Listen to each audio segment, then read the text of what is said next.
Programme public talk Wasim Chaudhary के साथ में आपको खुश आमदीद। बरतानिया में इमिग्रेंट्स जो हैं वो बड़ी एक तमीर व तरक्की में उनका मरकज़ी किरदार है। हर जगह पर आप देखेंगे कि वो अपनी अनथक मेहनत की बदौलत जो है वो छाए हुए हैं। लेकिन इस वक्त जो है सूरत हाल बरतानिया में डिफरेंट हो रही है, बड़ी मुख्तलिफ है, क्योंकि इमिग्रेंट्स को लेकर अभी तक बरतानवी वज़ीर-ए-आज़म जो है एंडी बर्नम, उनको 1 माह से ज़ायद होने को है और वो अभी तक खामोश है, कोई बड़ी वाज़ेह पॉलिसी नहीं दे रहे, क्योंकि वही पॉलिसी जो सर कीर स्टारमर की थी जो वही उसको लेके चल रहे हैं। तो अब मेरे पास जो इतलात हैं कि हज़ारों गिरफ़्तारियाँ हुई हैं बरतानिया के अंदर गैर कानूनी तारकीन वतन के ख़िलाफ़, जो लो स्किल्ड लोग हैं, जो कि गैर कानूनी तौर पर काम कर रहे थे।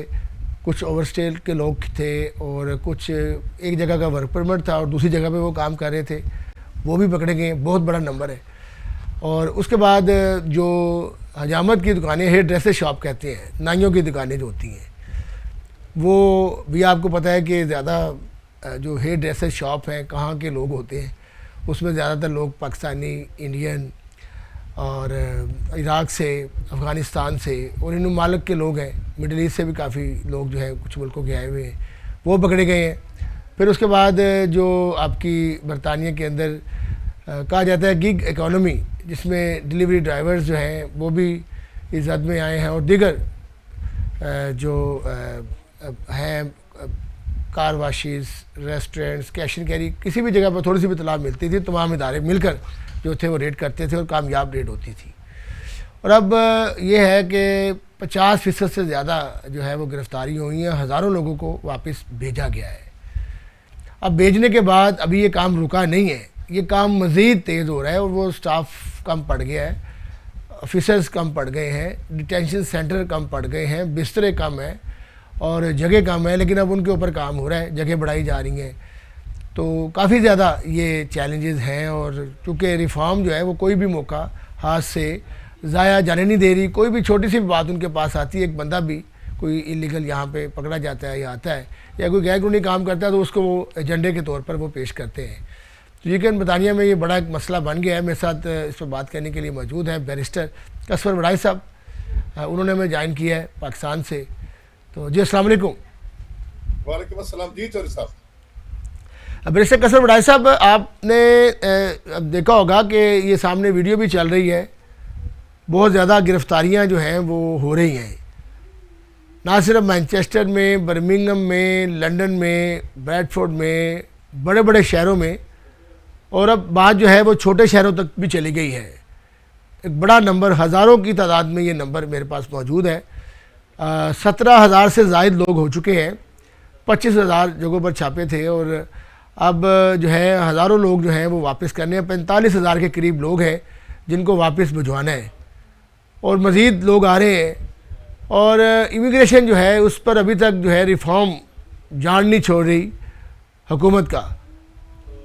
ठोस वाज़ेह पॉलिसी जो है वो बड़ी मुश्किल हो गई है, लेकिन अब जो है मौजूदा जो वज़ीर-ए-आज़म हैं वो थोड़ा सा इस हवाले से भी अहमियत को समझते हैं इमिग्रेंट्स की, कि बरतानिया के अंदर उन्होंने बड़ा काम किया है।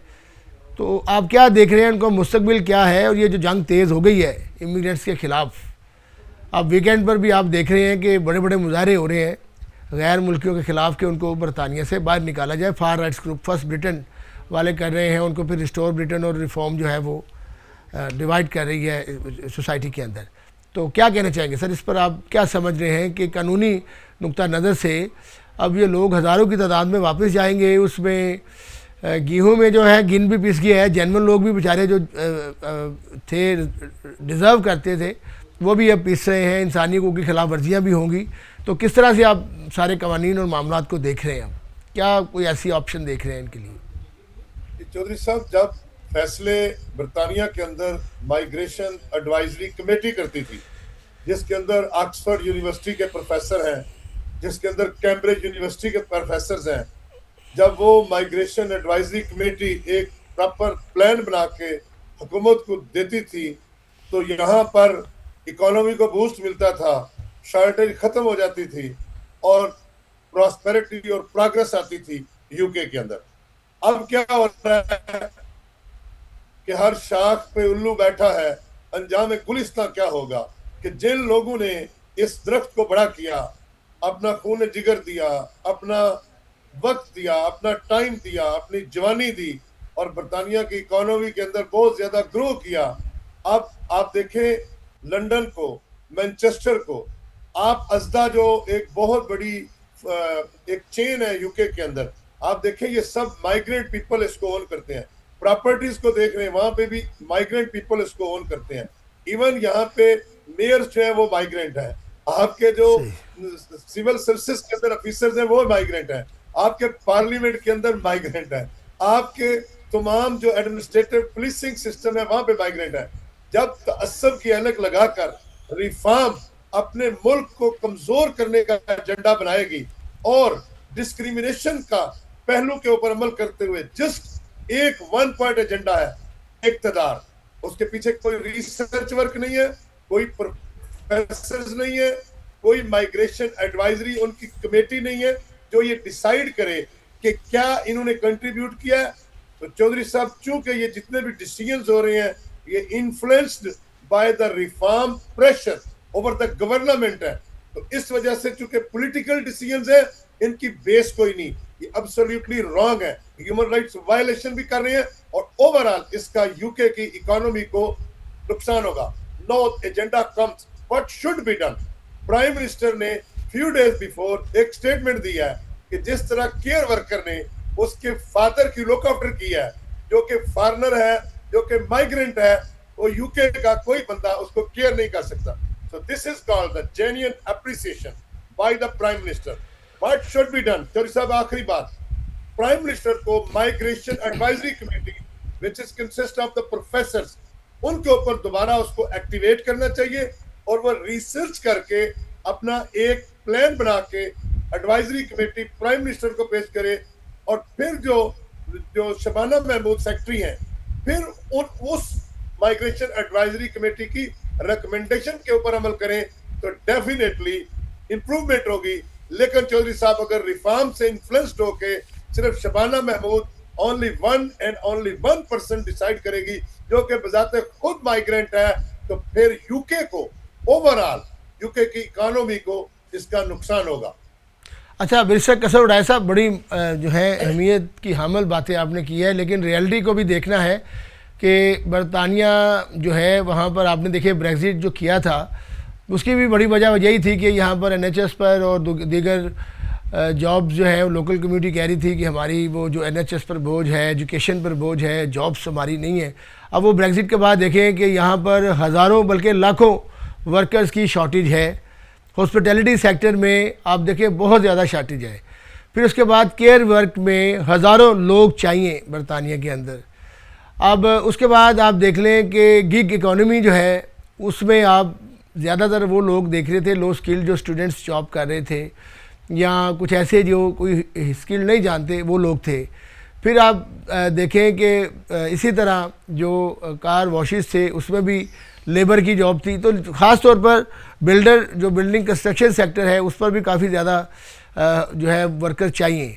तो अब बरतानिया के मामलात जो है यकीनन मल्टीकल्चरल मुल्क है और यहाँ पर आप लंदन अंडरग्राउंड से लेकर ये बड़ी बड़ी इमारतें देख रहे हैं। ये गैर मुल्की जो इमिग्रेंट्स हैं उनका बड़ा इम्पोर्टेंट मरकज़ी रोल है बनाने में, बिल्ड करने में, उसको उनका खून शामिल है।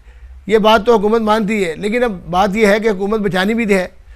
हुकूमत बचाने के लिए भी पॉलिसीज़ ऐसी लाएंगे जहाँ पर जो बरतानवी अवाम जिन्होंने 52% ने ब्रेक्जिट को वोट दिया था और आगे वो रिफॉर्म को वोट दे रहे हैं, इसलिए कि वो ये बात कर रहे हैं जी कि इमिग्रेट्स ने ये कर दिया, इमिग्रेट्स ने वो कर दिया। देखिए, जहाँ पर लोग बसते हैं वहाँ पर चीज़ें मामला जो है उन पर जो है कानून तो मौजूद है और गैर कानूनी जो लोग हैं या गैर कानूनी जो रास्ता है वो यकीनन बंद होना चाहिए। उसकी हर फोरम पे हर शख्स जो है वो इसको चाहता है। लेकिन अब ये लाखों की तादाद में जो वर्कर्स की शॉर्टेज है, फिर उसके बाद जो हज़ारों गिरफ्तारियाँ हैं, इनको लोगों को भेजना है, ये भी एक लंबा प्रोसेस है। उसके बाद फिर कैप लग गई है, नए लोग नहीं आ पा रहे। अब आप देखें ये सेशन जो है सितंबर में स्टार्ट होगा, बहुत सारी कंप्लेंट्स आई हैं कि स्टूडेंट्स के वीज़े नहीं लगे। अब उसके बाद जो आप समझ रहे हैं कोई ऐसी बात भी है कि जो अब सारे मामलात में जिस तरह 10,000 स्टूडेंट्स ने यहाँ पर असाइलम क्लेम किया नियरली 10,000 स्टूडेंट्स ने यूके में।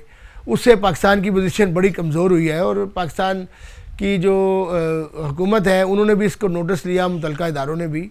लेकिन अब ये आपने देखा होगा रिसेंटली खबर ये आई है कि जो विज़िट वीज़े पे लोग आ रहे थे वो कुछ ऐसी केसेस के ऊपर जो क्रिमिनल केसेस हैं उस पर पाकिस्तान के साथ सर्द जंग चल रही है, ताल्लुकात सर्द मोहरी का शिकार है। चूँकि बरतानिया जो है कुछ मुजरमान को वापस भेजना चाह रहा है, कुछ को यहाँ पे लाना चाह रहा है, और पाकिस्तान भी है वो भी ये डिमांड कर रहा था। लेकिन अब काफ़ी चीज़ें जो हैं वो ताल्लुकात की जो है सर्द जंग शुरू की तरफ जारी होने की तरफ जारी है, सर्द मोहरी का शिकार है। तो आप क्या समझ रहे हैं कि अब जो मामलात हैं ख़ास तौर पर जो विज़िट वीज़ा कह रहे थे पाकिस्तान का मुतासर हुआ है, तो आपके इल्म में है कोई ऐसी खबर कि जो यूके जो है वो पाकिस्तान को विज़िट वीज़ा नहीं दे रहा? डॉक्टर साहब, विजिट वीजा जो है वो हमेशा बैलेंस ऑफ प्रोबेबिलिटीज के ऊपर लगता है, और ये न्यूज ऑथेंटिक नहीं है कि नहीं दे रहा। जिस भी एप्लीकेंट के ऊपर यूके वीजा का ऑफिसर सेटिस्फाई होता है, अभी आप देखें अगस्त के अंदर बहुत से वकला आ रहे हैं, फैमिलीज आ रहे हैं विजिट वीजा। पहले भी विजिट वीजा की 100 से जो रेशो है वो 10-12% होती है, तो वो लोगों के वीजे लग रहे हैं जो है वो रिफ्यूज कर देते हैं, रिजेक्ट कर देते हैं। तो इस वजह से ये जो न्यूज है कि वो पाकिस्तान को विजिट वीजा दे नहीं रहा, ये न्यूज जो है वो ठीक नहीं है। दूसरी इकोनॉमिकल फैक्टर जो बताने की जरूरत है आपको कि ये जो लोगों को गिरफ्तार कर रहे हैं, ये जैसे वीडियोस में आप देख रहे हैं, और फिर उनको डिटेंशन सेंटर में रखते हैं और फिर उनको डिपोर्ट करते हैं। अगर मैं सादा लफ्जों में आपको बताऊं कि इनकी इसके ऊपर कॉस्ट कितनी आती है, और अगर ये दूसरा इकोनॉमिक्स को मद्देनजर रखते हुए जो प्रोफेसर्स ने एजेंडा दिया है उसको देखें तो यूके की इकोनॉमी को कितना फायदा है। आप देखें, अगर इन्होंने 2000 आदमी जो था वो डिपोर्ट किया, एक आदमी यहाँ जब यूके में काम करता है तो मिनिमम भी 25 से 30,000 पाउंड कमा लेता है। आप 10 से 12,000 जो टैक्स फ्री निकालें तो 20,000 के ऊपर 20% टैक्स नेशनल इंश्योरेंस कंट्रीब्यूशन डाल के उसको 3,000 पाउंड, हर बंदा 4,000 पाउंड एवरेज टैक्स देता है जो 30,000 तक कमाता है। आप देखें 4,000 एक बंदा टैक्स दे, 10 बंदों का 40,000, 100 बंदों का 4 लाख। अब 4 लाख को आप 10 से जब मल्टीप्लाई करेंगे तो 40 लाख पाउंड और 80 लाख पाउंड वो रेवेन्यू जेन्युइन यूके गवर्नमेंट को मिल रहा था। अब आप मुझे बताएं, वो जो 80 लाख टैक्स की मद में मिल रहा था, इनको वो भी नहीं मिला, और इन्होंने ऊपर से उसके ऊपर 30 लाख पाउंड लगा के वो बंदे डिपोर्ट कर दिए हैं। अब आज मैं आपको फिगर्स से बताता हूं, आप खुद टैक्स पेयर है। आप देखें जो नॉर्मल वेजेस आजकल जो बंदा मेहनत और मजदूरी करता है यूके के अंदर 25 से 30,000 पाउंड कमाना कोई प्रॉब्लम नहीं है जो वर्कआउट करते हैं। अब जो 15,000 बंदे को या 15 लाख बंदे को या 2 मिलियन जो इलीगल बंदे हैं 20 साल से यहाँ पे रह रहे हैं, आप उनको अगर राइट टू वर्क दे दें कि जब तक आपके केस डिसाइड नहीं होंगे जो भी वो अर्न करेंगे उसके ऊपर 20% 12,000 पाउंड के बाद गवर्नमेंट को जाएगा। आप देखें सिर्फ 100 आदमी काम करे तो हुकूमत को 4 लाख पाउंड मिलता है सर। देखिए एक आदमी 4,000 देगा, 10 40 देगा तो 40। इस वजह से इकोनॉमी बूस्ट कर सकती है अगर उसके पीछे रिसर्च वर्क हो, जी बिल्कुल, ना हो, पॉलिटिकल ना हो। पॉलिटिकल नारे की बुनियाद पे जब होगा, number 1 shortage, economy collapse. UK के अंदर हिस्ट्री देख के इकोनॉमी उस वक्त ग्रो किया है जब माइग्रेंट आए हैं। तो इस वजह से अगर माइग्रेंट का डोर बंद किया जाएगा, माइग्रेंट को डिपोर्ट कर दिया जाएगा, उनका ह्यूमन राइट्स वायलेशन की जाएगी और कोई और पॉलिसी नहीं बनाई जाएगी। हाँ, एक मौक़िफ़ बड़ा क्लियर है, जो इंटरनेशनल क्रिमिनल्स हैं, जो लोकल क्रिमिनल्स हैं associated with the foreign, they must be deported, और वो लॉ है।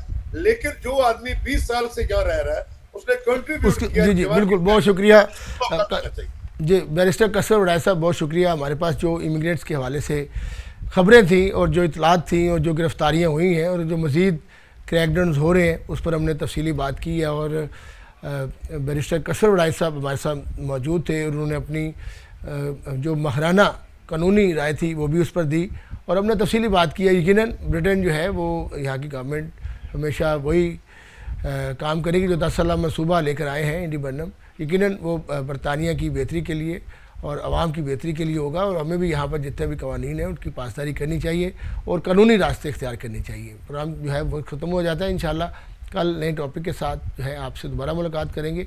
तब तक के लिए अल्लाह हाफिज़।